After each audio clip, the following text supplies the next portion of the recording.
अस्सलाम वालेकुम, आप देख रहे हैं डॉन न्यूज़। मैं का मेज़बान अब्दुल गफ्फार पुरान रिप्ले के एक और लेकिन स्पेशल ईद एपिसोड के साथ सबसे पहले आप सबको भी ईद मुबारक और उम्मीद है आप सबकी ईद बहुत अच्छी गुजर रही होगी। और मेरा हमेशा की तरह ही पैगाम होगा कि भाई ज़रूर मास्क पहनिए, सोशल डिस्टेंसिंग इख्तियार कीजिए, क्योंकि इससे पहले ईद भी और ये ईद भी जो इस बार आई है तो हमें इस सूरत हाल का सामना करने के लिए एहतियात की बहुत ज़रूरत है। और आज पुरान में हम जिस शख्सियत से बात करेंगे किसी तारुफ के मोहताज नहीं, वैसे तो उनकी परफॉर्मेंसेज बहुत बड़ी बड़ी हैं। पाकिस्तान को चैंपियंस ट्रॉफी जितवाने में बहुत बड़ा किरदार, पाकिस्तान की जानिब से वनडे में डबल सेंचुरी बनाने वाले वाहिद प्लेयर हैं। पर अभी हालिया कारकर्दगी बड़ी शानदार रही और एक इनिंग उन्होंने ऐसी खेली कि पूरी दुनिया जो है वो उसकी तारीफ़ें करने मजबूर हुई और बहुत ज़्यादा उनको जो है सराहा गया। फ़खर जमान पाकिस्तान के ओपनर हमारे साथ मौजूद हैं। फ़खर भाई, आपका बहुत बहुत शुक्रिया। सबसे पहले आपको भी ईद मुबारक।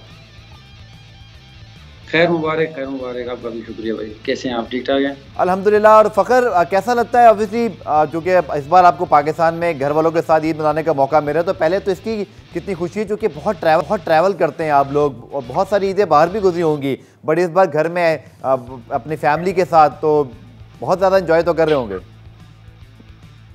बिल्कुल, बहुत एंजॉय कर रहे हैं। और साहब ने सही कहा, मेरे ख्याल में आधी से ज़्यादा ईदें बाहर ही गुजरी है घर से, क्योंकि शुरू में कराची में रहता था तो तब भी घर पे बहुत कम ईद गुजारते थे। और फिर जब से क्रिकेट टीम में आए तो तब भी काफ़ी ज़्यादा ईद जो है वो बाहर ही होते हैं। लेकिन ये है कि अच्छा लग रहा है इस दफ़ा ईद अपनी फैमिली के साथ कर रहा हूँ अपने ही इलाके में, तो वो जो पुरानी यादें हैं वो ताज़ा हो रही है।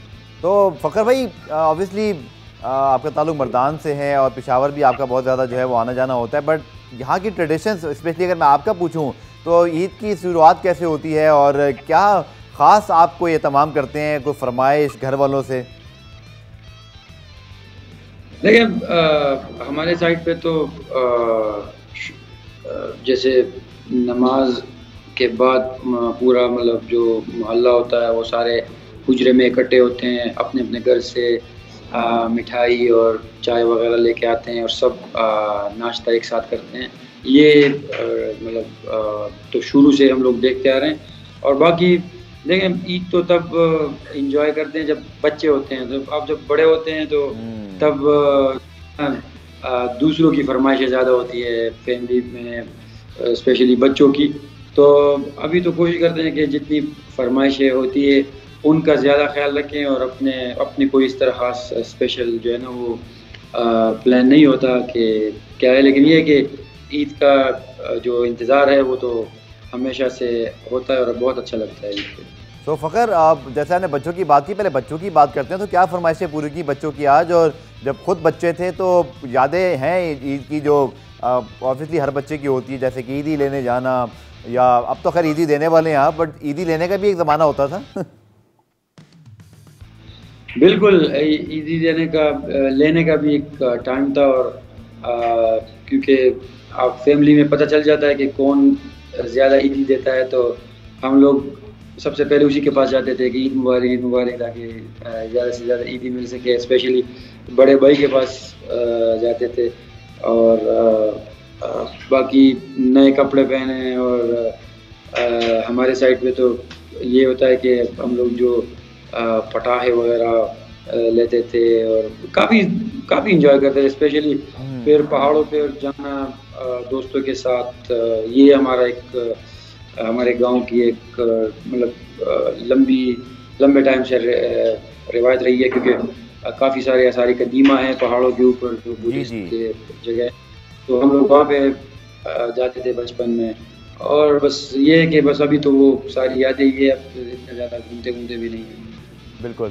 तो फ़खर भाई, क्रिकेट पे तो ज़रूर बात करेंगे, जो कि ऑब्वियसली आपसे बहुत सारी बातें क्रिकेट पे भी करनी है, बट सबसे कोई अच्छी याद, कोई आपको कोई शरारत याद आ रही है, कोई वाक़या जो ईद के आपके दिन गुजरे हैं, या कोई ऐसी जो सबसे अच्छी आपको याद आ रही हो जो ऑब्वियसली आपने बचपन में गुजारी हो, तो कोई वाक़या सुनाए ज़रा आज हमारे साथ।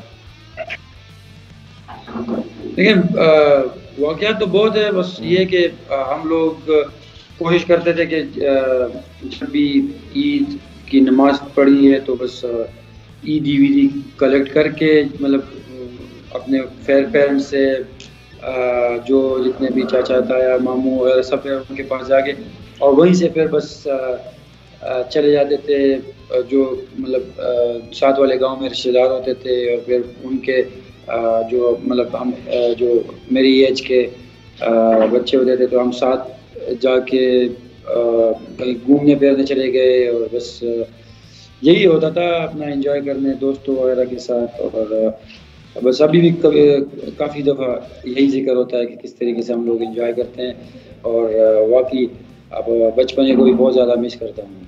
बिल्कुल, और काफ़ी रवायती खाने भी हैं जो स्पेशली ईद के मौके बनाए जाते हैं, स्पेशली पेशावर में, मर्दान में, खैबर पख्तूनख्वा में स्पेशली। चने मुझे लगता है कि वो जो शुरुआत होती है ऑब्वियसली शीर खुरमा वगैरह, वो तो चले सब जगह ही बनता है पाकिस्तान में, बट आपकी हमेशा से क्या फ़ख्र चॉइस रही है ईद पर? तो बड़ी बात है, फैमिली के साथ जो सबसे इंपॉर्टेंट चीज़ होती है वो है खाना। छोटी ईद पे भी, बड़ी ईद पे तो ज़्यादा एहतमाम से होता है, और ऑब्वियसली खैबर पख्तूनख्वा में तो बहुत ज़्यादा बड़ी ईद पर जो एक ऑब्वियसली कुर्बानी का गोश्त है, डिशेज़ हैं, वो बनती है। बट छोटी ईद पे फ़ख्र क्या फरमाइश की आज आपने, या इससे पहले बचपन में खाना पीने के शौकीन थे?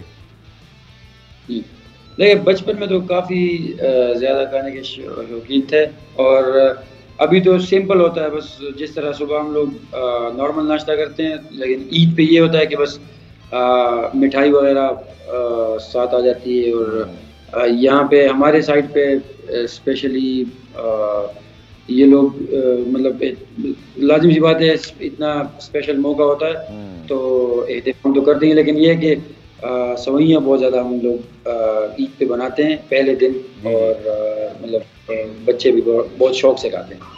तो फ़ख्र भाई, खाने का शौक़ तो हम सबको ही है, बट बनाने का भी कभी शौक़ है? और स्पेशली जब ट्रैवलिंग करते थे, जैसे मुझे पता है आपका बड़ा इंपॉर्टेंट फेज़ रहा जब कराची आए हुए थे, नेवी में थे, ऑब्वियसली वहाँ पे आपको अकेले भी रहना पड़ता है, या टूर्स पे स्पेशली जब जाते हैं, तो कभी कुछ खाने के साथ साथ बनाने का शौक़ हुआ, कुछ बना लेते हैं?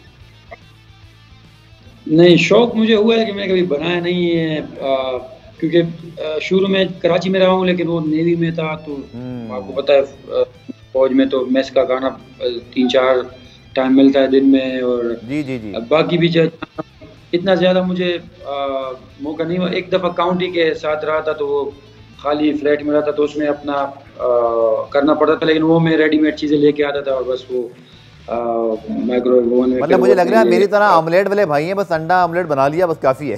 हाँ जी, वो भी फ्राइड एग बना सकता हूँ, और चाय जो है ना, वो फिर मुझे ये अच्छी लगेगी, हो सकता है आपको अच्छी नहीं लगे। तो कभी ये जो चाय आप बनाते हैं, कभी भाभी को पिलाने का मतलब इत्तेफाक तो नहीं हुआ? नहीं, कोई इस तरह मुझे याद नहीं है कि मैंने कभी मुझे लग रहा है आपने अंदाजा लगा लिया कि बस मैं जो बनाता हूँ वो अपने लिए ठीक है। हाँ जी, लेकिन ये है कि पाकिस्तान टीम में जब होते हैं तो वहाँ पे चाय बनाते हैं। ये है कि शाहीन शाह और हसन नदीम और शादाब बहुत अच्छे चाय वाले हैं, लेकिन ये है कि मैं भी कभी कभार ट्राई कर देता हूँ कि उनके लिए चाय बनाऊँ, लेकिन ये है कि उनके लेवल की मैं नहीं बना सकता, लेकिन कभी कभार कोशिश करता हूँ। चलें, ये तो बड़ी ज़बरदस्त बात बताई, तो शाहीन से हम ज़रूर पूछेंगे, लेकिन फ़ख्र ज़मान के साथ हमारी खुसूसी गुफ्तगू जारी है। मिलते हैं इस शॉर्ट ब्रेक के बाद।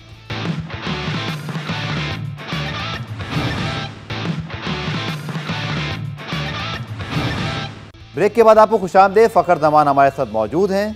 फ़ख्र, आपने जैसे बताया इस बार तो माशाल्लाह पाकिस्तान में घर वालों के साथ ईद मना रहे हैं, बट बहुत सारी ईदें जब बाहर गुजरती हैं तो कितना मुश्किल होता है, क्योंकि ऑब्वियसली हम लोग भी फॉलो कर रहे होते हैं, नमाज़ तो आप एक साथ पढ़ते ही हैं सारे प्लेयर्स, स्पेशली कुर्ते वुर्ते पहुँच जाते हैं, या आप लोग शायद साथ लेके जाते हैं कि चलें जी ईद तो आएगी, फिर वो तस्वीरें भी आ जाती हैं, बट बाहर की जब वो बनानी पड़ती है टीम के साथ, या ऑब्वियसली नेशनल ड्यूटी होती है, तो घर तो बहुत याद आता होगा उस वक्त। देखिए, लाजिम बात है, घर बहुत याद आता है, लेकिन ये है कि अभी टीम में इतना टाइम हो गया और सब एक साथ फैमिली की तरह रहते हैं, तो और काफ़ी ईदें भी हमने बाहर कर ली है, तो अभी इतना ज़्यादा महसूस नहीं होता, क्योंकि सारे लड़के भी सेम उसी तरह ईद को मनाते हैं जैसे घर पे मनाते हैं, और कभी कभार तो हम लोग मैनेजर के पास जाके ईदी भी ले लेते हैं, तो ये है कि बहुत घर की तरह माहौल होता है पाकिस्तान टीम में भी। तो शुरू में थोड़ा फील होता था, लेकिन अभी ये है कि अभी काफ़ी टाइम हो गया एक साथ, तो अब हम अगर बाहर भी हों तो उसी तरह से हम एंजॉय करते हैं। तो फ़ख्र, जैसे आपने कहा कि मैनेजर साहब के पास ईदी लेने जाते हैं, तो कभी सीनियर खिलाड़ियों ने ईदी दी, कभी जब आप जूनियर थे, और अब मुझे पता नहीं आपको मैं सीनियर कहूँ ना कहूँ, क्योंकि अभी आप परफॉर्मेंस तो बहुत बड़ी बड़ी है, पर शायद इतने बड़े सीनियर नहीं हुए कि आप जूनियर्स को ईदी दें। तो कभी जूनियर्स ईदी मांगने आ गए हो या आपने कभी मांगी हो टूर के दौरान? नहीं, हमारे मैनेजर साहब, क्योंकि वर्ल्ड कप के टाइम भी ईद जो है ना वो यूके में थी, तो उस टाइम पे मैनेजर साहब को सबने बोला कि सर अभी ईद, तो उन्होंने फिर पूरी टीम को जो है ना अपनी जेब से ही ना ईद दी थी, मतलब सबको, जितने लड़के थे सबको दी थी। लेकिन सीनियर प्लेयर्स के साथ इस तरह कभी हुआ नहीं है, लेकिन ये कि मैनेजर साहब ने दी थी। चलें, ये तो मुझे लगता है कि बड़ी अच्छी बात है। मैनेजर साहब ने बहरहाल ईदी दे के बड़े होने का सबूत दिया। और फ़खर, अगर बात करें ऑब्वियसली कुछ हम क्रिकेट की बात मैं ज़रूर आखिर में करूँगा, लेकिन आज चूँकि ईद का मौका है तो ज़रूर थोड़ी गपशप वाला माहौल होना चाहिए। तो दोस्ती किससे है फ़खर आपकी, जब पाकिस्तान टीम में आप होते हैं और ड्रेसिंग रूम में काफ़ी प्लेयर्स की हमने देखा, स्पेशली अब यंग प्लेयर्स भी बहुत ज़्यादा हैं, आपकी किससे ज़्यादा दोस्ती है? देखिए, दोस्ती तो सबसे और जब भी टीम एक साथ होती है तो सबके साथ हंसी मजाक चलता रहता है। लेकिन ये है कि शादाब, फ़हीम और हसन अली, शाहीन शाह, इनके साथ मेरा, रिजवान, इनके साथ बहुत ज़्यादा टाइम गुजरता है एक साथ। लेकिन हंसी मजाक तो सबके साथ चलता रहता है, क्योंकि टीम का माहौल ऐसा है कि सब लोग बड़ा इंजॉय करते हैं एक दूसरे की कंपनी को। और जब ये टीम साथ होते तो हम लोग भी करते हैं। लेकिन ये कि बाकी इन 3-4 लड़कों के साथ जो है ना वो मेरा टाइम थोड़ा ज़्यादा लगता है। तो फ़खर, रोटी ग्रुप जो है ऑब्वियसली जिसमें शादाब हैं, फ़हीम हैं, हसन अली हैं, तो ऑफिशियली कभी जो ज्वाइन किया, या ये रोटी ग्रुप की क्या कहानी है बेसिकली? ये क्या एक अलग जो है वो एक रोटी गैंग बना हुआ है, और आप लोग क्या, आप लोगों ने कोई ज़रूरत बाद में कोशिश नहीं की कि अपना भी हम एक और ग्रुप क्रिएट कर लें? ये रोटी ग्रुप का बेसिकली क्या स्टोरी है? ये जो न्यूजीलैंड टूर में थे हम लोग 2018 में, तो वहाँ पे जैसे खाने के लिए जाते हैं, स्पेशली डिनर वगैरह पे, तो सब एक साथ जाते हैं। तो एक लड़के को अलग अलग मैसेज करते थे कि यार चलो खाने पे। तो हमने फिर बोला यार ग्रुप ही बना लेते हैं, ताकि, तो बस वो फिर उसका पता नहीं पहले कुछ और नाम रखा था, फिर उसका शादाब ने, क्योंकि ग्रुप शादाब ने ही बनाया था, तो उसने रोटी ग्रुप ही रख दिया। और फिर उसमें हमने मोहम्मद नवाज को शुरू में चीफ बनाया था, लेकिन बाद में वो क्योंकि टूर्स पे ज़्यादा नहीं रहा साथ, तो वो रोटी ग्रुप से निकल गया। और बस इसी तरह ये ग्रुप बना था। लेकिन ये कि तो फ़खर भाई, आपको नवाज को दोबारा ऐड करना पड़ गया होगा, बिकॉज माशाल्लाह now he is with the team. तो रोटी ग्रुप में वापसी हुई है नवाज की? ये नवाज तो है, हमारे हर ग्रुप में ऐड है। वो तो उसके बगैर तो कोई ग्रुप चलता ही नहीं है। वो तो सारे ग्रुप्स की वो जान होता है। नहीं, वो निकला तब भी नहीं था, लेकिन ये कि उसका इतना ज़्यादा नाम सामने नहीं आया, तो इसलिए मैंने उसका जिक्र किया। लेकिन ग्रुप से कभी वो निकला नहीं है, ग्रुप में ही रहा है। और उसी की वजह से तो हमारा ग्रुप जो है ना वो मतलब जिंदा रहता है। बिल्कुल, आपने ठीक कहा। और साथ साथ फ़खर बात करें तो कि ईद तो वैसे भी खुशी का मौका होती है, गो कि एहतियात बहुत करने की ज़रूरत है। और मेरे ख्याल में आप भी ज़रूर ये पैगाम देंगे कि लोग ज़रूर सोशल डिस्टेंसिंग रखें, मास्क भी पहने। बट इस बार ईद आपके लिए तो बड़ी स्पेशल, इसलिए मैं कहूँगा फ़खर की परफॉर्मेंसेज बहुत अच्छी रहीं। न्यूजीलैंड टूर पर आप जा नहीं सके थे, बल्कि पहले उसी की बात करते हैं। न्यूजीलैंड टूर पर फ़खर जब टीम जा रही थी, ऑब्वियसली सारे प्रोटोकॉल्स का मामला था, बड़ा अनफॉर्चुनेट हुआ कि बुखार शायद आपको एक दिन हुआ, और मुझे याद पड़ता है कि टेस्ट भी आपके क्लियर थे, बट वो फ्लाइट मिस करने का मतलब ये था कि पूरा टूर मिस हो गया। तो वो कितना बड़ा सेटबैक था। आप तैयारी करके बैठे होते हैं, आपके एम्स होते हैं कि आप जाके परफॉर्म करेंगे, और मेडिकल इशू, वो भी ऑब्वियसली जो पूरी दुनिया में इस वक्त एक एहतियात का दामन जो है वो हाथ से नहीं छोड़ना।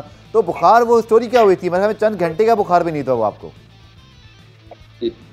देखें, मुझे तकरीबन दिन के 12 बजे थोड़ा सा फील हुआ, लेकिन मैंने डॉक्टर को बताया नहीं। फिर 2-3 बजे मुझे बुखार हुआ। फिर मैंने डॉक्टर सोहेल को बोला, जो फिजियो है उनको बोला। फिर उन्होंने जब चेक किया, उस टाइम हमें 100 के अराउंड था।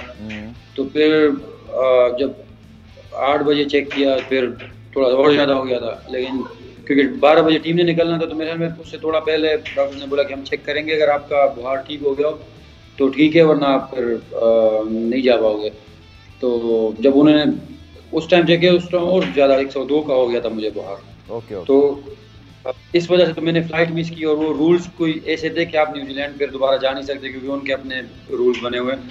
और देखें, जाहिर सी बात है उस टाइम तो मुझे बहुत फील हुआ, लेकिन जो कहते हैं ना, जो होता है अच्छे के लिए होता है, और उसकी वजह से ही मुझे टाइम मिला काफ़ी ज़्यादा, जिस पे मैंने खुद पे काम किया। और क्योंकि पाकिस्तान टीम में देखें, लड़के इतने ज़्यादा होते हैं कि टूर्स पे आप अपनी प्रैक्टिस करते हैं, लेकिन जो आपकी खामियां होती है जी जी उसके लिए आपको मतलब ये नहीं है कि आपको 5 6 7 8 घंटे दिन में मिलेंगे।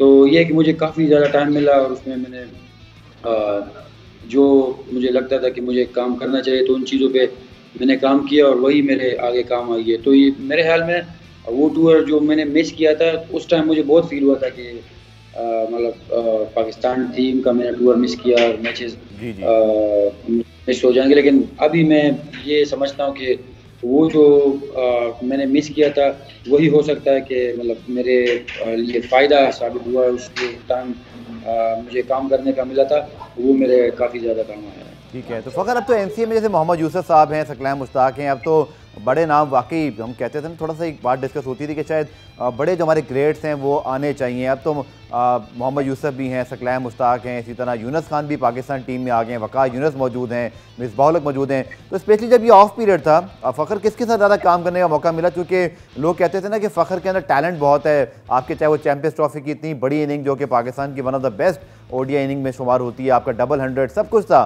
बट इस ऑफ पीरियड में किस चीज़ पे ज़्यादा काम करने का मौका मिला और किसके साथ ज़्यादा काम किया जिससे इतनी ज़बरदस्त इंप्रूवमेंट हुई आपकी बैटिंग में?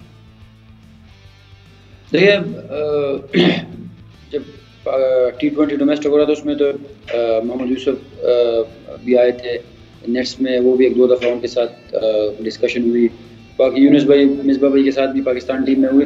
लेकिन मेरे ख्याल में अगर एज अ प्लेयर जो है ना, सबसे ज़्यादा पता एक प्लेयर को ही होता है कि जी उसने किस निकलना है और वो क्या गलती कर रहा है। क्योंकि दूसरा बंदा आपको अपना एक्सपीरियंस शेयर कर सकता है, और अपनी जो जो उनका नॉलेज होता है वो शेयर कर सकता है, लेकिन एज अ प्लेयर आपको खुद फील होता है कि मैं जो मतलब मेरी जो नाकामी हो रही है वो किस वजह से हो रही है, क्या जी रीज़न है, मैं क्या गलती कर रहा हूँ। तो उनके साथ तो मेरा रहता है, लेकिन मेरे ख्याल में मैंने खुद अपने मतलब अपना प्लान बनाया, और मैं बेसिक्स पे आया, और जो जिन कोचेस के साथ मैं शुरू से काम करता था, जैसे सर नाज़िम थे कराची के, और स्पेशली जो पेशावर में एक कोच है सदीक भाई, जी जी मैं उनके साथ बहुत ज़्यादा मतलब मैंने टाइम गुजारा, और पेशावर में ही।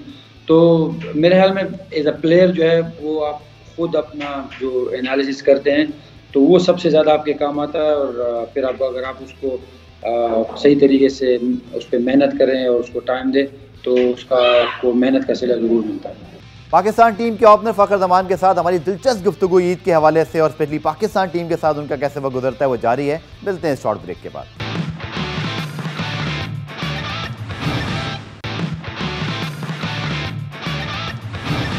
फ़खर ज़मान के साथ गुफ्तगू में आपको फिर खुशामदेद कहते हैं। फ़खर, आपकी स्पेशली जो 193 की इनिंग थी, यकीन तौर पर आपकी दोनों इनिंग बड़ी शानदार थी। एक में आपने ऑब्वियसली पाकिस्तान की जीत में अहम किरदार अदा किया, दूसरे में आपने आउट ऑफ स्किन खेले 193 की इनिंग्स। आपकी चैंपियंस ट्रॉफी की इनिंग्स भी बड़ी शानदार है, डबल सेंचुरी भी आपने की हुई है। ये 193, हालांकि पाकिस्तान आपकी इनिंग की वजह से बड़ा करीब आया, बट अनफॉर्चुनेटली मैच फिनिश नहीं हुआ। बट इस इनिंग को कहाँ रेट करेंगे फ़खर? और शायद ये हम कह सकते हैं कि आपके कैरियर को इसने एक नई ज़िंदगी दी है इस इनिंग ने, और आपका नाम पूरी दुनिया में दोबारा से बना, पहले भी माशाल्लाह बना हुआ था, बट ये जो इनिंग थी इसको आप कहाँ रेट करेंगे फ़खर? और इसको लोगों ने भी बहुत पसंद किया। देखिए, रेट तो बिल्कुल मैं बहुत करूँगा, क्योंकि आपके हमेशा आप रेट तब करते हैं जब आपकी जो अपोनेंट टीम हो वो स्ट्रांग हो। और उसमें साउथ अफ्रीका की जो बॉलिंग थी, वो उनकी मतलब मेरे ख्याल में बेस्ट बॉलिंग अटैक आप उसको कह सकते हैं। जो पाँचों के पाँचों बॉलर थे उनके। जी हाँ। तो और जिस सिचुएशन में वो इनिंग हुई है, तो बिल्कुल मैंने बहुत एंजॉय भी किया। बस मुझे देखिए, मुझे सिर्फ अफसोस इसका है कि वो मैच हम नहीं जीते, तो इसलिए मैं इसको मतलब अपनी सबसे ज़्यादा बेस्ट इनिंग नहीं कह सकता, लेकिन ये है कि मैंने उसको एंजॉय बहुत किया, और मैं काफ़ी हाईली अपनी जो मैंने जितनी भी इनिंग्स की अपनी लाइफ में, तो इस इनिंग्स को मैं हाई रेट करता हूँ। लेकिन वही है कि अगर मैच जीत जाते तो इसका मज़ा और ज़्यादा होता है। फ़खर भाई, मेरे ख्याल में हाई रेट की अगर मैं पूछूं तो चैंपियंस ट्रॉफी के फाइनल के अलावा मुझे लगता नहीं कि आपको कोई इनिंग याद आएगी।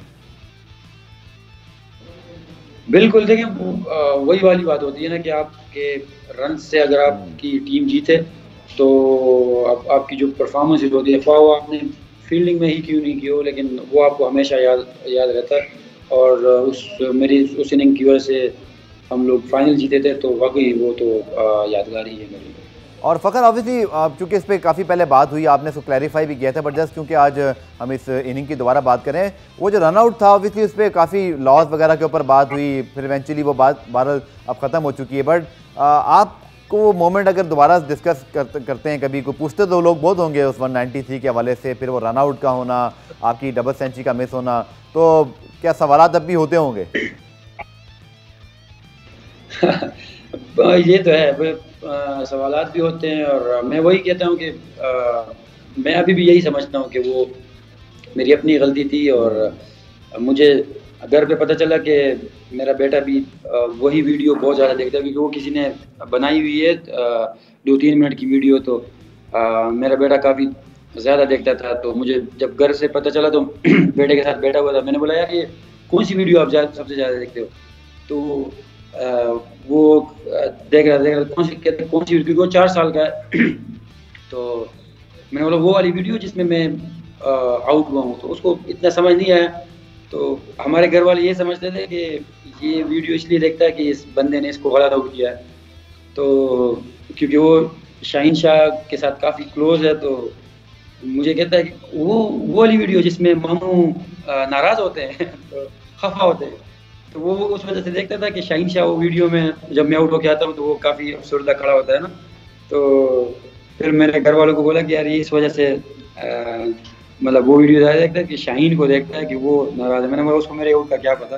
तो ये है कि काफ़ी ज़्यादा इसके साथ लोग जो है ना वो मुझसे पूछते रहते हैं, लेकिन ये है कि वो स्टोरी ऑलरेडी खत्म हो चुकी है। हाँ बिल्कुल, आप ठीक कह रहे हैं। वैसे वो आपके बेटे जो हैं उनके लिए बहुत सारा प्यार भी, आई थिंक वो बिल्कुल पूरे पाकिस्तानियों की तरह उन्होंने देखी है, क्योंकि हम सब ने भी वो 2 दिन तक वो वीडियो देखते रहे और फिर यही सोचते रहे कि ये ठीक नहीं हुआ। वो आपकी बात ठीक है, आप अपनी गलती मार रहे हैं, ये आपका बड़ापन है। इसीलिए लोगों ने इस चीज़ को भी अप्रिशिएट किया कि बतौर बैट्समैन, चूँकि आपने जैसे ऑब्वियसली फितरी तौर पर मुड़ के बंदा देखता है, बट स्टिल पाकिस्तानियों ने बहुत ज़्यादा इसको जो है वो माइंड किया, यार फ़खर भाई की सेंचुरी होनी चाहिए थी। तो मुझे लगता है कि आपके बेटे ने जो देखा है ना वो कोई अकेले नहीं है, वो हम सब देख रहे थे फ़खर भाई। तो ये मैं आपको बड़े वसूख से बात बता सकता हूँ। लेकिन चलिए आखिर में बात करते हैं फ़खर, ऑब्वियसली वर्ल्ड T20 का साल है, आपकी परफॉर्मेंस बड़ी शानदार रही और बड़े अरसे बाद फ़खर ऐसा हुआ है कि हमारे पास टॉप ऑर्डर में बाबर हो, आप हों, अब तो रिजवान ऑब्वियसली आपके साथ उन्होंने बड़ी क्रिकेट खेली, पेशावर से ताल्लुक भी, तो बड़ा ज़बरदस्त टॉप ऑर्डर है। तो क्या कहते हैं, पहली मरतबा ऐसा हो रहा है फ़खर, शायद लोग मजाक में भी बात करेंगे, पहले कुछ अरसे ओपनर मिल नहीं रहे थे और अब 4-4 5-5 ओपनर्स हो गए, तो आप भी ऐसे ही फील करते हैं कंपटीशन बढ़ गया है, आपको नंबर 3 पे बैटिंग भी करना पड़ी। बट अच्छी बात यह है कि टॉप 3 टॉप 4 में हमारे पास सारे वर्ल्ड क्लास प्लेयर हैं माशाल्लाह, और सब वो प्लेयर हैं जो मैच विनर्स हैं, सेंचुरीज कर सकते हैं, मैच को फिनिश करना जानते हैं, इसीलिए साउथ अफ्रीका में जीते भी हम। जी बिल्कुल, देखें मेरे ख्याल में एक टीम के लिए सबसे अच्छी बात ये होती है कि उनका जो है ना कंपटीशन हो उनमें। और मेरे ख्याल में इसकी जो अगर हम क्रेडिट दें मैनेजमेंट को और कप्तान को, तो ये बुरा नहीं हुआ, क्योंकि उन्होंने जिस तरीके से एक माहौल बनाया हुआ है और सारे उस माहौल में ऐसा समझते हैं कि मतलब एक स्पिरिट से खेलते हैं। तो मेरे ख्याल में ये कंपटीशन जो है ये टॉप ऑर्डर का बहुत अच्छी बात है, पाकिस्तान क्रिकेट के लिए एक बहुत अच्छा साइन है। जी। और जिस तरीके से हमारी T20 में स्पेशली जो बाबर और रिजवान खेल रहे हैं, तो देखें मेरे ख्याल में दुनिया में सबसे बेस्ट जो ओपनिंग जोड़ी है वो उन दोनों की जा रही है। तो ये बहुत खुशाइन बात है, क्योंकि T20 में अगर आप देखें तो ज़्यादातर यही होता है कि आपके सर्कल में 1-2 ज़रूर आउट हो जाते हैं, और लेकिन हमारी जो गुड लक है वो दोनों हमारे ऐसे प्लेयर्स हैं जो मतलब बग़ैर रिस्क के काफ़ी ज़्यादा तेज़ रन बनाते हैं। तो ये एक अच्छा साइन है, और मैं उम्मीद रखता हूँ इंशाल्लाह कि ये जो हमारा टॉप ऑर्डर है ये इसी तरह लंबे अरसे तक पाकिस्तान के लिए बहुत अच्छे से परफॉर्मेंसेस भी है और पाकिस्तान टीम को जितवाए भी।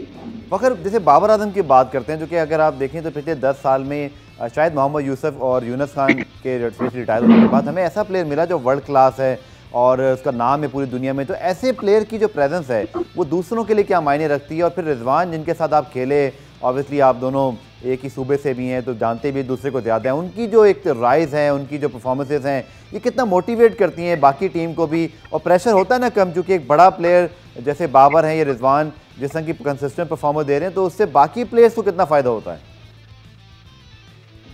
देखिए, बहुत ज़्यादा फ़ायदा होता है जब आपकी टीम में परफॉर्मेंस होते हैं, और स्पेशली मैं तो यही कहूँगा कि जब आपका कप्तान इतना बड़ा परफॉर्मर हो, तो ऑटोमेटिकली टीम की जो बॉडी लैंग्वेज होती है वो बहुत ज़्यादा ऊपर चले जाती है, और कप्तान के लिए जो रिस्पेक्ट होता है वो तो ऑलरेडी होता है, लेकिन ये है कि उसकी परफॉर्मेंस की वजह से वो स्पेशली कप्तान का खुद भी बॉडी लैंग्वेज वो बहुत ज़्यादा डिफरेंट होती है। तो पहले तो मैं बाबर की यही बोलूँगा कि जिस तरीके से वो परफॉर्म कर रहा है, और फिर वो तो उसकी वजह से पूरी टीम की एक बॉडी लैंग्वेज ही चेंज हो गई है, और हर कोई उसके लेवल को अचीव करना चाहता है। ये नहीं है कि एक दिन में कोई कर सकता है, लेकिन ये कि अपना बंदा प्लान कर सकता है कि यार अगर बाबर आजम एक नॉर्मल सा प्लेयर जो है वो आके जिसने उसने इतनी ज़्यादा इम्प्रूवमेंट की है, और उसने फिर हर किसी को अपना फ़ैन बनाया। ये ऐसे होता भी नहीं है, जो उसके वर्क एथिक्स है और जो मेहनत करता है तो उसको भी सब देख के फिर फॉलो करते हैं। और मेरे ख्याल में हमने अभी तक बाबर आजम का बेस्ट देखा ही नहीं है, जिस तरीके से वो मतलब जिस तरह वो प्लेयर है। और मुझे काफ़ी ज़्यादा उम्मीद है कि पाकिस्तान की तरफ से जो अगर 200 करेगा नेक्स्ट, तो देख लेना इंशाल्लाह वो भी बाबर आजम ही होगा। और बाकी रिजवान जो है, रिजवान की भी सेम उसके जो वर्क एथिक्स है, और जो जिस तरीके से वो मेहनत करता है, जिस तरीके से मतलब उसने खुद को साबित किया है, तो देखें ये दोनों बहुत स्पेशल प्लेयर्स तो है ही है, और साथ में इंसान भी मतलब बहुत अच्छे ह्यूमन बीइंग्स भी है। तो इनके साथ एक टीम में रहना, और पाओ डोमेस्टिक हो, तो बहुत कुछ सीखने को भी मिलता है, और ये कि बहुत इंजॉय करता हूँ मैं इनके साथ क्रिकेट को भी। फखर जमान के साथ हमारी गुफ्तगू जारी है, मिलते हैं इस शॉर्ट ब्रेक के बाद।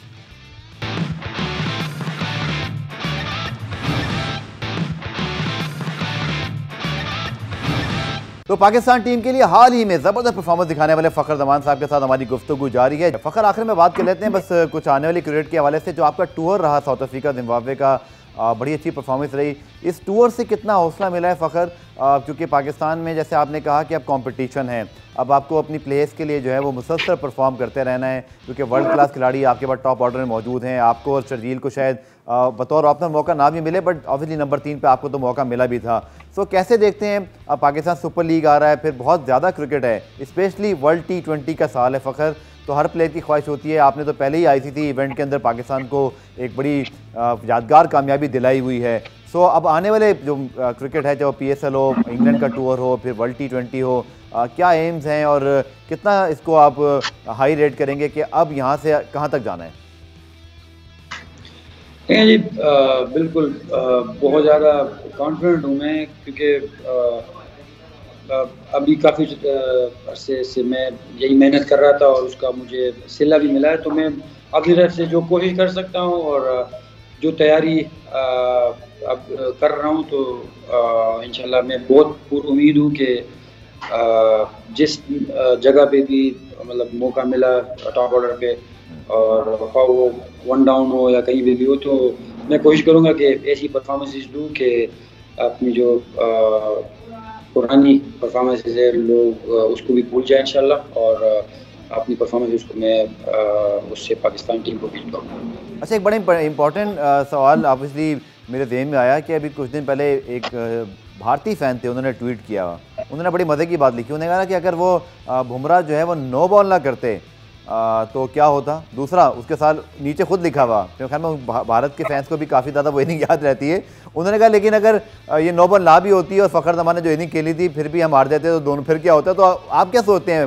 फ़खर ऑब्वियसली काफ़ी दफ़ा आपने बात की है, बट इतनी बड़ी इनिंग से पहले वो एक ऑब्वियसली बड़ा की पॉइंट था जहाँ आप आउट हो गए थे, बट ऑब्वियसली फिर वो नो बॉल का होना, तो किस्मत भी बड़ी इंपॉर्टेंट चीज़ होती है फ़खर क्रिकेट के अंदर स्पेशली। बिल्कुल, देखें किस्मत बहुत इम्पोर्टेंट होती है, लेकिन वो कहते हैं ना कि किस्मत भी बहादुरों का साथ देती है। तो मैं यही समझता हूँ कि अगर आपने मेहनत की हो और आप फिर अगर बड़े दिल से खेलें, तो फिर आपका किस्मत साथ देती है। क्योंकि क्रिकेट में मैंने यही सीखा है कि अगर आप कहीं पे भी आपके माइंड में ये है कि मैं यार ये बॉलर मेरे ऊपर हावी हो गया या कोई बैट्समैन, तो वहीं से ही आपका डाउनफॉल शुरू हो जाता है। तो मेरा में अगर आप दिलेरी से खेलते हैं तो फिर आपका किस्मत भी साथ देती है। और जिस तरीके से हम लोग हमारी टीम ने क्लिक किया था उस टूर्नामेंट में, तो मैं नहीं समझता अगर मैं उस मैच में जल्दी भी आउट हो जाता तो तब भी हम लोग वो मैच जीते। फ़खर, बहुत बहुत शुक्रिया। आखिर में चूँकि कोविड-19 के प्रिकॉशंस के हवाले से हम भी पैगाम देते हैं, तो आई थिंक स्पेशली अगर पश्तों में ईद मुबारक और फैंस को जो आपके स्पेशली KPK में जो SOPs हैं, मास्क पहनना है, सोशल डिस्टेंसिंग, अपने जो पश्तो ज़बान है अगर उसमें आप ज़रूर एक आखिर में पैगाम दें तो आई थिंक देखने वालों को बहुत अच्छा लगेगा। बिल्कुल, पूरे सिंगर टोल दा पता था कोविड-19 जो कोरोना बीमारी दा डेरा पाकिस्तान के रूप आ जाती है मुतासु टोल जो सोना SOPs दी सोना एहतियात तासु बोले शे तासु हो के और मास्क चवे और देर ज़्यादा बाजारों तम मज़े गणे तम मज़े और सैनिटाइजर मु यूज़ कवे और दखल मुशरान देर ज़्यादा ख्याल साथी से कदा बीमारी मुशरान देर ज़र इफेक्ट कई और तासु दखल स्पेशली मोरोप्लार और संगजी द 50 का ज़्यादा मुशरान इस तासु दागी देर ज़्यादा ख्याल साथे और जमा तरफ न तो दफ्तर ये डेरा मना या वजह। चलिए, बहुत बहुत शुक्रिया फ़खर आपका, और आपको अगेन ईद मुबारक। आपसे साहब है वो गपशप हुई क्रिकेट के हवाले से, ईद के हवाले से। उम्मीद है आप सबको भी गुफ्तगू बहुत पसंद आई होगी। अपना बहुत ख्याल रखिएगा। Take care. खुदा हाफिज़।